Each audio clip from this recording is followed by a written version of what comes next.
heard a lot of, and some you might not have heard of about any of those. Two of these are state law. One is the Pledge of Allegiance. There's a backpacks in school, which is more a school policy than a state law. And the cell phone, or I should call it more electronics. Cell phone is what everybody seems to know it most by, but it covers electronics like Bluetooth devices, personal computers, where we used to allow kids to have their personal computer from home and have that be their school computer. Anything that's kind of Bluetooth related. Beats, AirPods, Apple Watches, all those type of things. First one I'm going to talk about here is Pledge of Allegiance, and this one is kind of a newer one, but this is a North Dakota Century Code. All schools within the Fargo Public School District shall provide students with the opportunity to voluntarily recite the Pledge of Allegiance at the beginning of each school day. Students, staff, and volunteers may not be required to recite the Pledge of Allegiance, stand during the recitation of the Pledge of Allegiance, or salute the American flag. However, all students and staff are expected to show respect to those who elect to participate in the Pledge of Allegiance. So I'm just going to break that down a little bit, some of that law language. It's North Dakota law. We must provide the opportunity, and we are going to do that to start our day. And so our day traditionally always started at 8:50 in the morning. What we decided to do was just to bump the start of the day up a couple minutes. So our day will start at 8:48. It then that period will be just a little bit longer, and then every period's like on the 5, whether it's 9:10, 10:30, 11:25, those type of things like that. The new state law, the last two parts are most important. Students may choose to not take part in reciting the pledge. Everyone must respect the choices and decisions of others. That is incredibly important. No matter where you stand, on what side of the issue, you are staunch, and I believe it is my right to stand and say the pledge wholeheartedly. Absolutely. We want to give kids the opportunity to do that. And when we start our school year off, it'll be me jumping on the phone and connecting to our PA system here in school, and we'll recite that pledge. Equally as important for those students to have the opportunity to say the pledge respectfully without interruption, it is equally the same for those others that may decide, you know what, I choose not to stand, I choose not to recite. They can have that choice. And that's really a unique thing about us here in our country, where you have that ability to make choices. And other people that they may make a different choice, they have no right to make fun of you, to ridicule, snicker, do any of those things like that. I'm super proud of the student body population we have, and we've always had. I think we've always had great kids. Other times, kids make mistakes, maybe say things they shouldn't. Yep, it'll be our job as educators to educate kids with this new law. Super important that we respect the rights of others in this, and that it's done respectfully. When the legislature in North Dakota passes laws, there's usually lots of purpose, and then they like to have their oversight to see if these things are implemented with fidelity. This is one of them that when we were at a lot of summer conferences, they really needed to make sure that you do not just blow this off or treat this as it's just another thing that's not really important. Because if you do, and the legislature hears about it in 2 years, they will be coming back and just really making that stronger. So it's going to be our job to hopefully implement this with fidelity and make it, I think, a really good thing. I think sometimes in our society today, civility is kind of a lost art, where people have a hard time disagreeing with other people in a civil manner. It sometimes ends up being yelling and stuff like that. And we can all disagree, and hopefully we do that respectfully, because we might have different views, different points, and there's nothing wrong with that. So here's our Pledge of Allegiance. Before I move on to the next slide, any questions from anybody about that?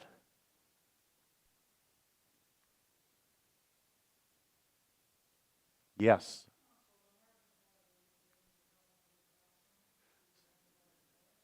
So we will have either an American flag, either a printed flag, or we have also been instructed that if teachers, if they're starting their day with an electronic presentation, pull up an American flag and have that up on your screen or TV, whatever type of electronic that you have in there. So hopefully that's something that we should have in all our rooms. But that is a really good question there, sir. Yep, that's a great question. Yep, thank you. Anyone else?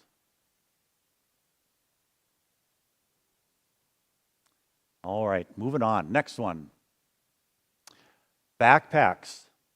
Kind of like the movie Back to the Future. I don't know if you young kids might not have seen this movie, but Back to the Future, we're going to go back to like 2019, where all backpacks were kept in student lockers. This will include such things as like shoulder bags, satchels, fanny packs, etc. Reasons for a lot of that is pre-COVID, were no backpacks, and really the number one reason was school safety. Chance that a student could bring in a weapon is increased with a backpack. Granted, a kid could bring in a weapon in their coat, in their jacket, in their pockets. There's a lot of hiding places. There's no way to really be foolproof of something like that. But that was a part of the reason why it was before that, and one reason why kind of coming back to that. Another reason as well is how the backpacks, they create a lot of clutter. And we have 1,300 kids passing hallways and stuff like that, whether it's clutter in hallways, bathrooms, classrooms. Those backpacks, we've got 1,400 lockers. That's what they're there for. We want to use them. Another thing as well is like just more opportunities to hide stuff, whether it's cell phones, other electronic devices. We want to just try to take a lot of that temptation from kids and just take that off the table by saying, let's just put those backpacks in our locker room or in our lockers and keep them there. This next point, going to the locker will not be an excuse for being late. And historical tardy data will tell this. We ran some studies from tardy data before COVID, 17, 18, 18, 19, 19, 20, and tardy data after COVID. After COVID happened, we had to make sure everybody was spread out and all this social distancing stuff, where they said, you know what, we're not going to let kids congregate in lockers. We'll let them carry their backpacks wherever. Well, the number of tardies in the years where kids had backpacks were considerably higher, 20, 30, maybe even 40% higher. So that just tells us that when you are late, it is a choice. And we're going to just tell kids that when we have our student meetings as well, like it's a choice. Are you going to be tardy sometimes in high school? Yes, that's going to happen. Emergencies happen. You had to meet with a teacher. You got late to school. Those happen. Those odd tardies, those are not really our worries. That's when they start getting into the double digits where we probably worry about getting to class on time. But I believe kids will get there on time. Kids will adjust. You don't have to go to your locker every single time or after every period. Maybe you have 2 classes next door, or you're on the second floor. I'm just going to bring my books for 2 periods. Then I don't have to run down. A lot of our classes don't even have books. It might be a workbook, but mostly it's a lot of stuff on your PLD nowadays. So a lot of the textbooks that probably many of us as adults and parents grew up with, where you had those giant chemistry and giant algebra books, biology, not as much anymore. So our hope is kids will be able to adjust. Once you kind of learn certain paths throughout school and you navigate are quicker than others, I think I think kids will adjust and they'll have no problem getting to those classes on time. Last point there, teachers will be accommodating for those rare occasions or emergencies that pop up from time to time. Yeah, we all have those bathroom breaks, something with our stomach that we ate for breakfast or lunch like that, where we got to make those stops. So teachers will be accommodating when those situations occur. Some things, I could probably make sure I hit back on binders and trapper keepers. Kids want to keep certain things in a binder or trapper keeper. You can sure do that. Those are a lot of old school, but the 3-ring binder, you can put pencil pouches. There's little hiding places for calculators, personal items that you need to hide in a binder. You can do all those things inside there. So hopefully that's a situation where if kids want to try and help be organized without a backpack, those binders would be a great thing. And I can probably attest to the majority of high school backpacks I see, there's not a lot of organization going on. It's just kind of stuff that gets thrown in there anyway. So hopefully this will be something that kids will adjust to very quickly. I believe they will. Kids are more resilient than I think a lot of times we even give them credit for. I think they'll adjust. Anybody with a question regarding backpacks?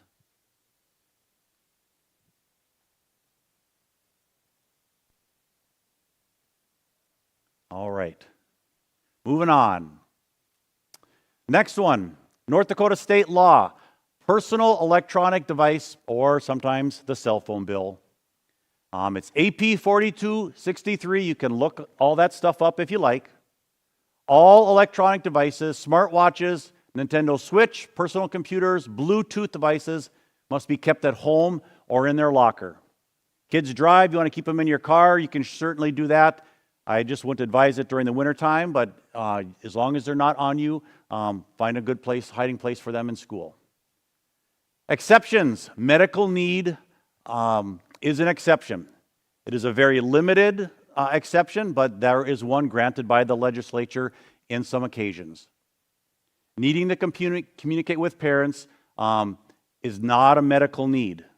We've heard that a lot, and so Fargo schools have been interpreting that is that communication with parents is not a medical need. A medical need would be, like, for example, you have a condition where you have to check your insulin, your blood sugar, maybe blood pressure, do something where you have a monitor where you're monitoring your vital signs and stuff like that. That would be a situation where we would say, boy, there definitely needs to be an allowance for that student to have that phone on their person where they could check that, and just for that purpose alone. If it is to communicate with home, then we've been saying you can't do that. You can use phones in the office, phones in our nurse's office. If there are emergencies, we will do our very best to get messages to students. We have email and our PLDs. I know people say, I don't check my email as much. Even kids are bad at that. That's something we have to just try retrain them in their brain to know that emails are something like you can get a message pretty instantaneously. Is it as handy as a cell phone? Without a doubt, they are not. But the data and the research on phones right now, it's mounting at a crazy rate. The number of swipes that kids do on a day. We're talking 2,000, 4,000, 6,000 different swipes that kids are doing in a minute. A kid can do 20 swipes. I don't like it, don't like it, don't like. Ooh, that's a little bit different. Like, it's amazing how all these social media companies have trained our brain to know, like, what's that little limit and when's the next swipe going to be, so that they can hopefully grab a customer or grab a headline or grab their attention. So I fully believe that it will be a positive and that it will help minimize some of the sometimes drama, other things that go on in school related to that darn cell phone. Hopefully it opens us up to a little bit more communication with each other, more eye-to-eye contact, a little less TikTok, and kids will have that opportunity when they leave the school building. When students leave, say you leave for lunch, maybe you have an open campus time and you leave for the day, students are allowed to go to their locker, grab their cell phone, throw it in their pocket, head on out, and you can have that phone for your lunch or that time that you need. When you come back to school, it's just got to follow that same routine as when you walked in the day. You're going to walk in through the doors, go right to your locker, put that cell phone in there, head right to class.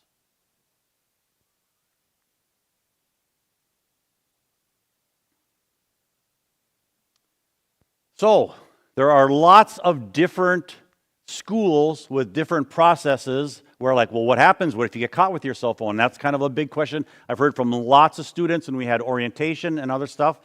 And this up here, it's not like, I don't put this here to like scare people or like, this is what we want to just punish kids and suspend them. That's 100% the last thing. Myself, our admin team, all our teachers, we're all here because we love kids. We love working with kids. We want to help them grow up to be great adults. And with that, though, there are some pretty clear expectations, and these are across all our high schools as far as what happens if you have that cell phone out. I guarantee you that first morning from 8:30 before 8:48, I'm going to have a microphone. I'm going to be in the commons reminding every single kid that walks through those doors about their cell phones, about their electronics, about their Apple Watch. Any of those things they might forget, to put those in their lockers. I have principals staged at all the other entrances reminding kids, teachers, as soon as the bell rings, then there's going to be an announcement, and then it's going to be a reminder, hey, if you have that stuff, you got to put that away. It's got to be put in your locker. That first day and a half is going to be a ton of educating nonstop, where every kid is going to hear it. There will be no one that can say, man, I didn't know. The first violation will result in the electronic device being confiscated and turned to the office. Students will meet with administration at the end of the day, and at this time, administration will call parents or guardians to discuss the violation and return the device to students. That first time, so maybe that happens as a mistake, you're checking your phone quick, a teacher's just going to come up and kindly say, hey, you know, that's a violation, I got to have your phone. 90% of the time, kids will go like, oh, okay. They hand the phone over, the teacher will bring it to the office. Once it's in the office, one of our admin assistants will put it inside kind of our main supplies room that's totally locked away from everything else, and it'll just stay there till the end of the day. One of the principals will meet with that kid, and they will have a phone call home to saying, hey, just calling to let you know, we had a cell phone violation, and this is what happened. Or maybe it's an electronics. Maybe they had a Bluetooth speaker that they were listening to, something like that, where there will be some type of conversation so that parents are fully aware of what happened, and then they're fully aware of what might happen next. The next part of that very first bullet, though, too, super important. Refusal to turn the device over to any staff member will be considered non-compliance and a violation of state law. Consequences for non-compliance will be an automatic out-of-school suspension. We tell kids, just give over that phone. Give over the AirPods or the Beats. We're not ever going to look at a phone. We're never going to try and scroll and see what's on their social media. We would never, ever, ever invade anyone's privacy on a phone, whether it's myself, our SRO, anyone in the building. So just pass that over. The refusal part is often worse than the actual just having that phone. Don't have a big fight. A large part of the bill by the legislature was they felt teachers were just battling cell phones over and over and over again, and there wasn't really enough teeth to it. Well, we don't want teachers to be battling with kids, hey, give me the phone, give me the phone. We're telling them, just ask that student twice. Ask them super kindly. Let them know in the second one, if you don't take it, the admin's going to be calling you down. If the student refuses, then I want you right back to teaching. Don't spend any more time than we need to with that. Get back to teaching, giving your notes, helping kids, doing those type of things. At the end of the day, kids can pick up that phone. Second violation will result in the electronic device being confiscated again, turned into the office. A second violation will result in an immediate in-school suspension. They'll just sit in the office. We've got a couple office spaces. We have staff where we're just going to say, it's your second violation. Here's your reminder. You're just going to sit in the office. We'll probably let you have some work. You can keep yourself busy. You'll have your PLD. You just won't have any electronics, but you'll be in the office. Refusal to turn the device over to any staff member will be considered, again, non-compliance. They'll be suspended the rest of the day, and it'll be 2. So any non-compliance, it's basically 2 days out-of-school suspension. You just got to give that phone over. We're not going to mess with it. We're going to take care of it. We're going to do all those things. You just got to hand that phone over. This last part is super important as well. And I will make sure that whether it's myself or our assistant principals tell parents on the first violation, hey, mom and dad, if it happens a second time, you are going to have to come pick that up. Oh, what if I work till 6 o'clock or I got a late shift or this and you can't make it? You know, I'm sorry. We're going to just let those kids know that second violation, you're really going to be putting mom and dad out. That phone might sit there overnight because they can come the next morning. Our office hours are basically 7:30 to 4 o'clock in the afternoon. After that, our admin assistants are gone. Our admin are all over the place with activities and other things like that. So after 4 o'clock, you're not going to be able to pick that up. It'll be safe and sound. Nothing's going to happen to it. But we just want to make sure on that first phone call, we will always tell parents, hey, you're going to have to come pick it up. And so then with that second bullet at the end there, when in the office device will only be retrieved by a parent or guardian. School offices close at 4 o'clock. If you can't make it that day, It will just sit in the office until a parent can come and get it. Third violation, hopefully this never ever happens. From information we've heard from other schools around the country and other states that have done this, it's been pretty successful. There hasn't been a large rash of suspensions and stuff like that. And that's always the last thing. That's the last thing that any principal wants, any good principal or administrator wants. They don't want that hassle. They don't want that. We want kids in school learning. But on a third violation, it will result in the phone being confiscated and returned into the office. Third violation will result in an immediate, it could be anywhere from 2 to 5 days out of school suspension. Probably just maybe a 2-day, but if you refuse to turn your phone over, you're going to add a couple more days on there. Now we might be looking at a 5-day out of school suspension. Parents will have to come and pick up that phone. If that happens on a third time, there will be a parent meeting with either an assistant principal, head principal, our restorative justice facilitator, and laying out some guidelines like going forward, we can't continue this. And hopefully, if it gets to that point, that conversation will hopefully resolve that situation so that we do not have any more situations of that cell phone in school.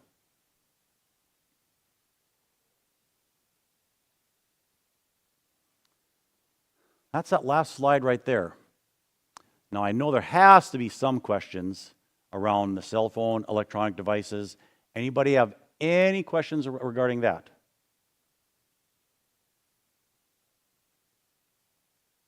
Yes. I would probably tell our admin that, hey, maybe look up the locker number. Oh, I see it's Sean Safransky and 782. Let's call the kid down and say, hey, your phone's buzzing or it's ringing in there, and we would tell them that. It's not on their person. I could make it be an honest mistake. There's times I leave my phone on when it shouldn't be. I had to double check when I walked in here, and I wouldn't be surprised if it rang and I didn't hit the button. So we would definitely try to work with kids on that and just remind them, shut that off. Yep.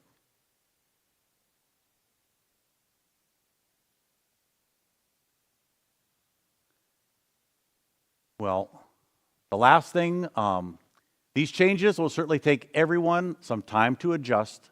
However, I 100% believe this. These changes will not define this school year and will not stand in the way of us making 25-26 school year the best year possible. I know I've heard lots of kids like, oh, this kind of stinks. It's my senior year and now I got to do this or whatever. And I just had a lot of conversations with them that, this isn't going to define your senior year. What will define your senior year is the fun that you have when you are in theater or sports or your activities or in the classroom, homecoming. All those type of things are going to define your senior year and the level of success that you have. Don't let a few things like, oh, I wish I had my phone, I wish I had these conveniences. Those aren't going to stand in the way. Those are all choices. And we're going to really tell kids, you can choose to make it a great year and make things great, and that's your choice. And we will do our best here at Davies High School to, number one, educate kids. It's not about punishing them. It's not about like how hard can we make school or anything like that. It's going to be about how we can educate kids and hopefully turn them into the very best version of themselves that we possibly can. That's about all I have. I know you guys came in late, but at 6:15 we're going to run another session. So if you guys want to hang and chill out, you're more than welcome to do that. So thank you all very much. If there's ever a question, don't ever hesitate, parents and students. Stop by the office, find out who your assistant principal is, start with them. If you want to come and see me, please come and see me. If you want to pick up the phone and give a call, please call. If I don't answer, I'll do my best to get back to you as soon as possible. Thank you all very much. Have a great rest of your evening, and go Eagles.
Bless you.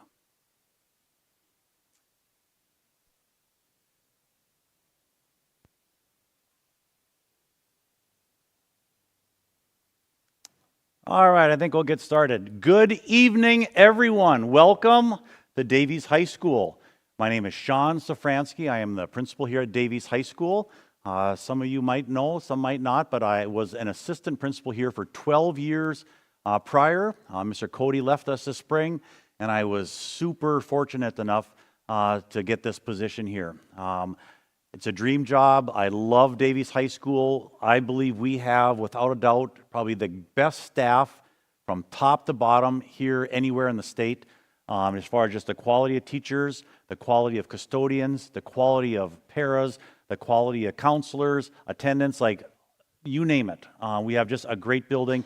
On top of that, we have great kids. I know maybe as parents, and I as a parent, some days our kids aren't the greatest, but overall, despite those moments that we all have, God, we have a great group of kids. And so it's really my pleasure and honor to be principal here at Davies High School. Lucky me, my first year, and we get all these new laws and stuff like that. So we're trying to navigate a lot of waters for the first time. So hopefully we have a plan here. One thing I can promise you is that we're going to do our best to be consistent, whether it's me and my 3 other assistant principals, the principals at the other high schools. These are all things we talk about on a daily basis to ensure that hopefully we are being consistent and that we are applying the law as appropriately or as it should be. Because a couple of these are actually state laws. Some might be aware of, some might be like, oh, that's something new to me. So I'm going to jump right in and start talking about some of those. So there's 3 really big changes this year. First one is called the Pledge of Allegiance. That's a state law. Backpacks in school is not, it's a school policy. And then the last one is another law called the cell phone ban, but it's really more electronics, Bluetooth devices, Beats, Nintendo Switches, any of those type of electronic devices. Our kids are not allowed to have them on themselves, in their pocket, their jacket, any of those things in school. So those are the 3 really big changes here to Davies High School. And North, South, Kindred, you name the school, a lot of these are the exact same. First one I'm going to jump into is this Pledge of Allegiance here. Here's just a little snippet from the law. In accordance with North Dakota Century Code, all schools within the Fargo Public Schools District shall provide students with the opportunity to voluntarily recite the Pledge of Allegiance at the beginning of each school day. Students, staff, and volunteers may not be required to recite the Pledge of Allegiance, stand during the recitation of the Pledge of Allegiance, or salute the American flag. However, all students and staff are expected to show respect to those who elect to participate in the Pledge of Allegiance. I'm going to skip forward to just maybe kind of breaking this down to some simpler nuts and bolts. We must offer the opportunity for students to recite the pledge each morning. So what we are going to do, if you have older brothers or sisters, or if you were here last year, our school day started at 8:50, and every class period was 45 minutes. So what we are going to do is we're going to start our day 2 minutes earlier. So at 8:48 in the morning, we will start, our bell will ring, teachers will do attendance. I'm going to start going on the phone and going on the public address throughout the school and say, good morning, Davies High School. Welcome. And this morning we're going to start our day with the recitation of the Pledge of Allegiance. Please stand if you so choose and participate. We will do that, and then we'll move on to a couple other announcements. So we didn't want to lose that instructional time where that pledge can kind of take away from those couple of minutes. And for some classes, whether it's FIAD and things like that, they really need every minute they can get sometimes. Cooking, all those. So we want to just extend that a short bit.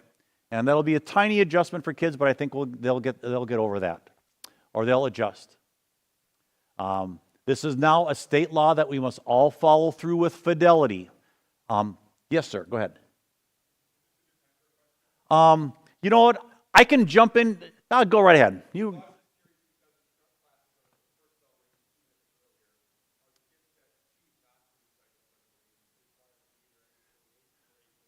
We are going to say that the day starts at 8:48. So you need to be there. Yep, the kids need to be there, and so we'll be badgering them. Hey, you got to get there. That the last thing that we want is a group of kids reciting the pledge, and kids either standing outside the door or walking in during that time and stuff like that. And I'll kind of get to that a little bit on this last point here as well. It's state law, and we need to follow it with fidelity. We had a lot of conferences this summer, and one of the things they said is if we as schools are not implementing this and making sure it's done appropriately, respectfully, on whichever side you choose, whether it's to stand up for the pledge or not to, like they're just going to pass another law and make it either more strict or have more guidelines for us to follow. So our hope is that we're going to do this very successfully, and I believe we will. Students may choose to not take part in reciting the pledge. The most important thing of all, everyone must respect the choices and decisions of others. That is one thing that makes America, I think, one of the greatest country in the world, is that you do have that personal choice. You can choose to stand up there, put your hand over your heart, and belt out that Pledge of Allegiance with all the pride of any person in the world, or you can have that choice to sit there and sit in your desk. You do not have the choice to either ridicule, snicker, laugh, be disruptive, or any of those things during that moment. Those people who are giving the pledge, you're not allowed to snicker or make fun of those people because that's their choice, and they can have that choice, and that's what makes America great. And anybody sitting in that chair, they do not have the right to make fun of, ridicule, or anything that would disrupt that person's ability to give the pledge at that time. So that's something that we are going to spend a lot of time, or we have spent a lot of time with teachers to make that super important, that that message is loud and clear to kids. When we have back to school meetings, we start with our seniors, 11th grade, 10th grade, 9th grade. After that, it's just me and the whole class here kind of just talking about expectations. That's one thing that I'm going to really hammer on over and over and over is that respect.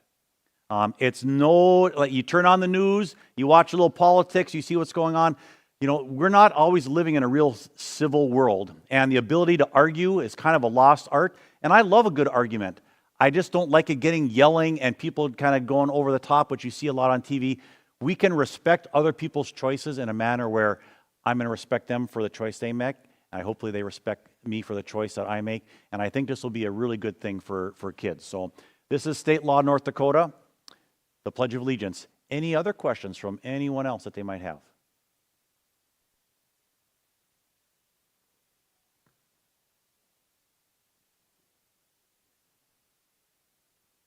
All right, we're going to go on next. Backpacks. Just like that movie Back to the Future, some of you young kids might not know what in the world is that. It is a great movie, Back to the Future. But we are going back to pre-COVID when all of Fargo schools had a no backpack policy. Kids could not carry the backpacks from class to class. They had to be in their locker. Maybe they could have a binder or a 3-ring binder, a trapper keeper, some of those things like that. Back then, really the number one reason for that was school safety. Unfortunately, there are a number of school shootings, other things like that in schools, and it's an avenue for kids can bring a weapon to school in those backpacks. Granted, yes, we know kids could bring a weapon in a pocket, in a jacket pocket, their sweatshirt. There are a lot of places people can be creative, unfortunately, if they want to do harm. But the backpacks just made it a lot easier, so that was one of the reasons. Post-COVID, we were all concerned about having appropriate spacing with kids so that, we're not coughing and they're getting those germs and spreading COVID. This is where they allowed kids to have their backpacks so there wasn't always this traffic in the locker bays where it was busier. Well, that's kind of all dissipated right now, so we don't quite have that concern. So that health component, we're not really as concerned about the backpacks in the locker rooms. On top of that, our kids, we don't really have as many textbooks. Kids don't carry around as much stuff. Their PLD is kind of their textbook, and they might have a few other books, but it's not like back 20 years ago where you had a giant biology, you had a giant English, you had this massive science textbook. You just had a lot of stuff. So our hope is that kids will adjust just like they did before. Shoulder bags, satchel, fanny packs, those things like that, we're just saying no. If you have a carrying case for your PLD, your computer, yep, you can have those as long as it's not this giant bag that like you're walking through, the airport point type of deal on wheels. Like that's not would be appropriate what we're looking for. But a binder as well, 3-ring with a zip or an over the shoulder or whatever like that. Those can be, as long as it's got the 3 rings in there, we'll say, hey, that's a binder, that will work. But it has a strap, that's okay. We'll allow those. And the binder trapper keepers, whether it's calculators, personal items, I need an inhaler. Yep, there's things like, there's a lot of room in those that you can keep a lot of stuff. So hopefully that will suffice. Going to their locker will not be an excuse for being late. Historical tardy data backs this up. The tardy data from all 3 high schools, North, South, Davies, pre-COVID a couple years to after COVID, I'm going to say especially Davies, the number of tardies when kids had their backpacks the last 4 years were 20, 30, 40% higher than the tardies pre-COVID. If anybody has an answer to that, why, you tell me. You'd probably be a very smart, rich person if you could figure that out. But it just tells me, or I believe that it's a lot of choice. If you as a student can choose to get to class on time, you will. If you choose to use the quickest path or have a shorter conversation with your friends before you get to class, you can make it there on time. I've heard from a lot of kids who have been saying, I'm just not going to have enough time. And I just said, the statistics don't support that. And I know that when you know how to open that locker, it doesn't take that long. To walk from one wing to the other end, yeah, it's kind of a long walk, but if you walk it at a decent pace, it's maybe a minute. Are there occasions when an emergency comes up or something like that? Yes, like that's going to happen. Teachers will be accommodating for those rare occasions or emergencies that pop up during the day. If you get a tardy, I always tell kids too, it's not the worst thing in the world. I don't want you getting them 20, 30 of them in a semester or a year, but if you get one on emergency, that's okay. The consequences really only start coming in when you have multiple tardies in that same class. So I tell kids, just do your best to get there. Try explain to your teacher if you're late on certain occasions, but for the most part, I think people are going to navigate that without too many troubles. Any questions about this? Now, this is like a school policy. Basically all 6 through 12. Granted, I think middle school, a lot of times you had to keep your stuff in your locker anyways. Any questions, anyone?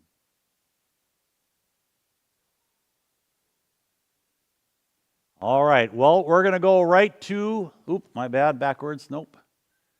We're going to go to the big one. This is the one that's been on the news, talked about a lot. Personal electronic device, it's really a lot of the cell phone. North Dakota state law, you can look it up yourself and look at that. 4263 is the law. All electronic devices, smartwatches, Nintendo Switch, personal computers, Bluetooth devices must be kept in your locker or at home or in your car if you drive. Exceptions for medical need are very limited. An exception, for example, would be maybe you have a glucose monitor for your blood and there's a system then that you can check on your phone where you can check. Maybe there's some monitor with your heart, your blood pressure. Those things that give you instant, up-to-date information about your health. There aren't many of those, but there are a few. So they did make an exception to that. Needing to communicate with parents, though, is not a medical need. It's a want or it's a convenience, but it's not a necessity. Well, I'm not feeling real well.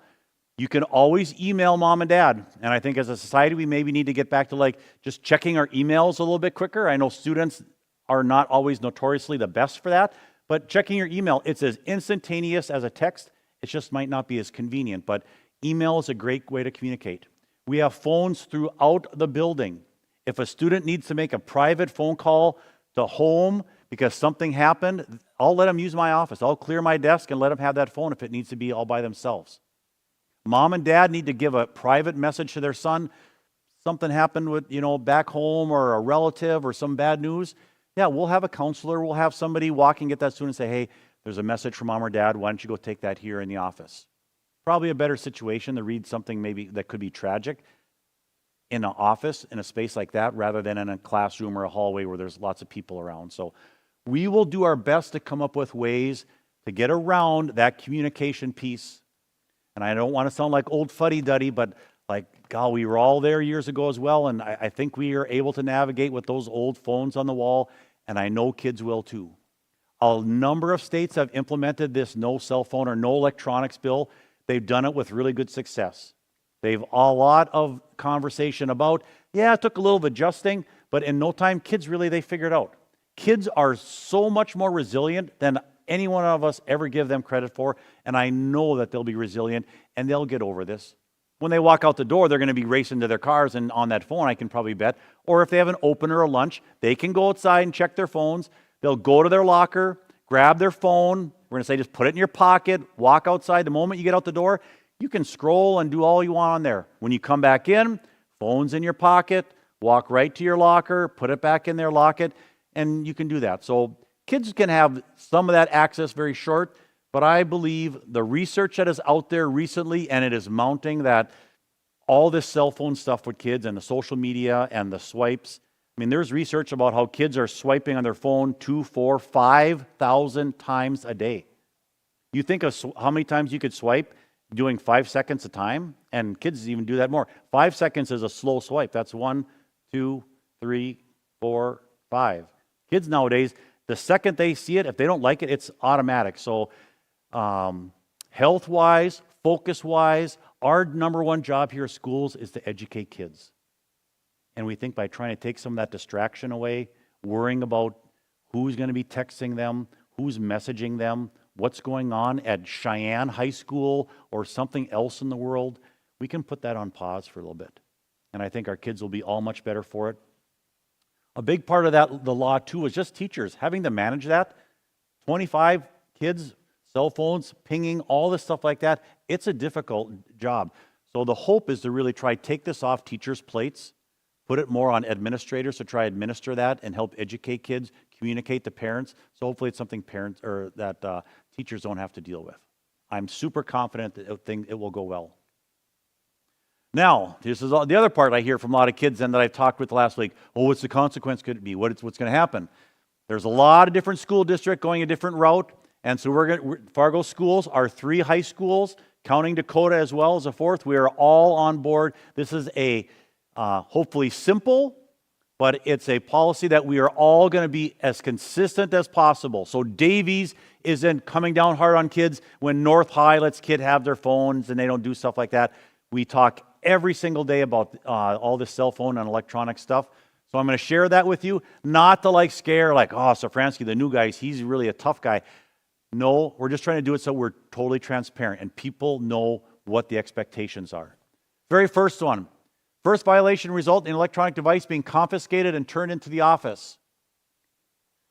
I am going to have the microphone in the Commons for 18 minutes straight saying, reminder about the electronic device policy, reminder kids as they come in. I'm going to have principals staged at the 2 main entrances as they go up the stairs to any part of the building. Hey, looking for Apple Watches, making sure kids don't forget because some just might. You get used to that Apple Watch or whatever it is, that will be legitimately happening. So we will do our best to just be harping on kids nonstop. Hey, don't forget, this is the new law. When they get into their classrooms at 8:48, right away, one of the part of the announcements is going to be, hey, just remember, if you've got a phone or an Apple Watch or anything like that, you can't have that. You are violating state law. So we will do our best to educate. If we do take a phone rings, a teacher sees a kid with that out, they're going to say, I need that phone. We will never, ever look at a phone. Kids will always say, well, you're going to check my phone or anything. We never will. That will never happen by me, any principal, any teacher, SRO. If that were to happen, that would be a serious, serious problem that I would have with that individual. We're not there to look at your phone. We're there to put it away safely, and then you'll get it back later. So we just tell kids, on that first violation, it's not that big a deal. It's going to sit in the office for the rest of the day.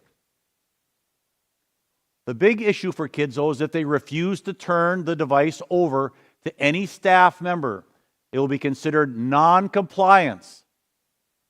It's going to result in an out-of-school suspension. It's going to result in a 2-day. You just can't say, no, I'm not turning it over. It's my private property. It is state law right now. We're not taking your phone. We're just going to borrow it for a little bit. It's going to sit in the office, safe and sound. It's going to be locked in the most safe spot in the whole building in the office back there. There's only like 3 people that have keys to that place. It's going to be fine the rest of the day. Just hand it over. We're telling teachers, ask kids twice. Do it super nice. Hey, I need your cell phone. No. Hey, you don't want me to call a principal down? Just hand the phone over. I'll bring it to the office. You can pick it up after school.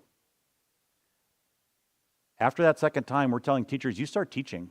I don't want you having arguing or power struggles with kids. You go back to doing what you do best and teach. And for the sake of the other 24 kids, 19 kids, whatever kids are in that classroom, they need you teaching, not trying to argue with a kid over a cell phone. So you move on, and then we'll, as administration, will deal with that situation afterward. We will always call a parent or guardian and let them know that this happened today. Hopefully it's just a slip up. Your son or daughter will get their phone back and they're good to go. But then part of that message will be, if it's a second violation, parent or guardian has to come and get it. But I work at the hospital till like 7 o'clock. Then that part of that conversation with your son or daughter better be, I'm not getting out of work to go pick up your phone because you couldn't put it in your locker. It'll just sit there till the next day, till a parent. Our office hours are going to be 7:30 to 4. That's when our admin assistants are there. That's when we lock up shop. Principals are going to activities or supervising or getting the gyms ready. Like, that's when the day is done. So we will make sure we let parents know that so there's no surprise if it does happen on a second occasion. Second violation will result in an electronic device being confiscated and turned into the office.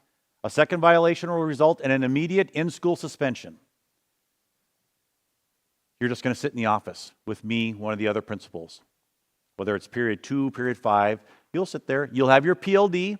You won't have your electronics. You could do some homework. You could probably even take a test. But you'll be in that office. We'll make a phone call to parents. We'll let them know.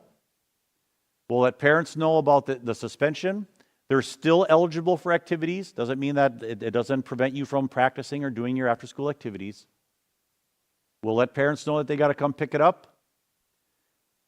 The non-compliance thing. If you don't give that phone over, it's going to lead to a 2-day or 2-day out-of-school suspension. The worst thing you can do is just not hand it over. Like I said, we're going to take the phone. We'll get it to the office. It'll be safe and sound. Just hand it over.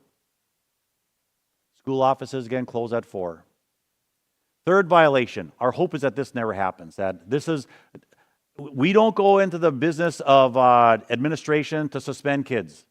Watching Ferris Bueller's Day Off and the old principal guys chasing everybody down, or all these other movies, like, it isn't like that. Those days are long gone. But we want kids in school where they can learn, not out of school. But they have to know that this is state law. There's not really a whole lot of choices where I kind of or I disagree. It's a state law. Once it's confiscated, turned to the office, student will result in an immediate 2 to 5 day suspension. Their third violation, they give the phone over kindly. It's probably going to be on the lesser end. Refusal to turn the phone over to any staff member will be considered, again, non-compliance. Additional 2 days, we might be looking at closer to 5, depending on how the student handles that.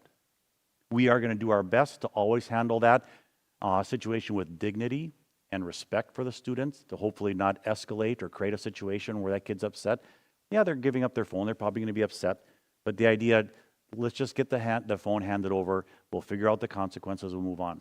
If we hit a third, more than likely, mom, dad, grandma, grandpa, whoever it is, they're going to be in our office when they return to school, and we're going to have a conversation. And we're just going to start talking about school, that cell phone, and how can we move forward.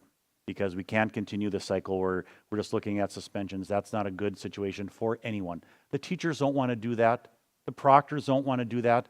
I don't want to make those tough phone calls home. Those are all tough decisions, and I don't want to have to make them. We will if we have to, but hopefully we'll do everything we can to educate kids so we don't ever get to that point. Any question? Cell phone, electronic devices? Yes.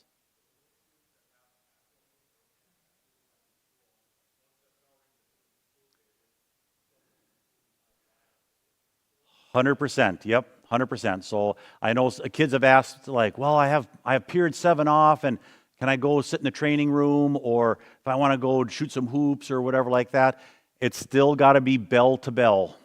But if you go home to get a lunch and you're coming back at 3:50 or 3:45, you change into your gear and you got your phone out for a while, yeah, once that bell's done, you're totally fine. You're going on road trips, the swim team is going to Jamestown for swimming, you can take your phone with you during the school day, those type of occasions. It really is just that bell to bell while you're in your seat during a school day. Very good question. Any others? Yes, sir.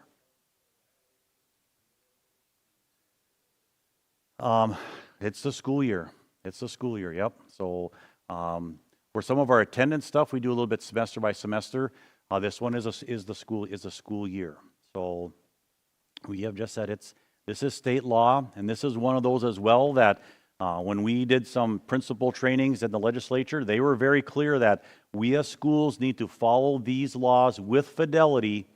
If we are acting like, it's not a big deal, we're Fargo, we're going to do whatever we want here, and we're not meeting that expectation, we were told very clearly that they're just going to reconvene again in a year and a half, and they will recraft these policies and make them either more difficult or they'll make it even tougher for us. So they've been very clear, like, please follow this law to the best of your ability so that, one, we can get kids educated without all distractions, and two, avoid some of the other nonsense. But really good question. Anyone else?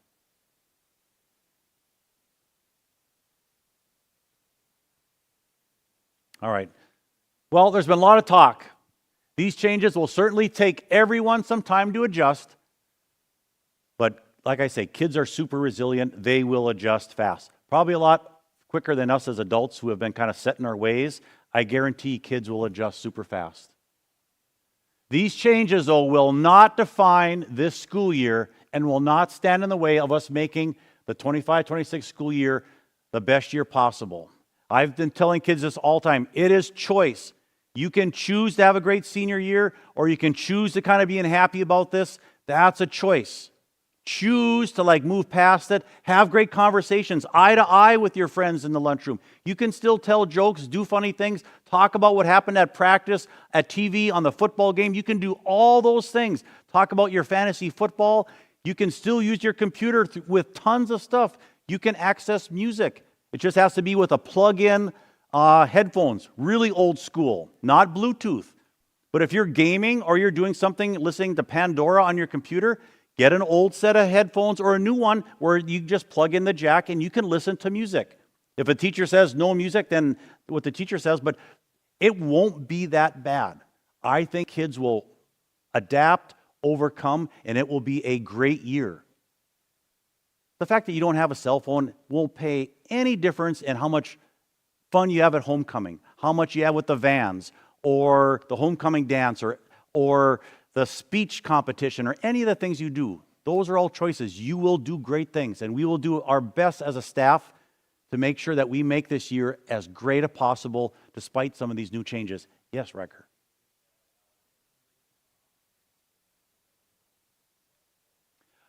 Things like that outside of bell to bell. So that's a great question. So if it's homecoming dance, yep, you can have that in school. If it's prom, yep, you can have that phone in school. If there's a speech debate, student congress competition, which is sometimes in our building a lot of times, or a swim meet, after that bell, yep, you can have those cell phones. Yes. Yeah, here's the deal. I'm probably going to say that Davies Day, if you're inside the building looking at all the awesome art stuff, nope, can't have that phone. If you walk out the door, and this year we have 2 days for Chalk Fest, so if we get rained out on the first one, I promise we will move it to the second, so it's already on the calendar. Yeah, if you're out there drawing away and you got your cell phone, listening to music, doing whatever, 100%. Outside the door, that's a great question.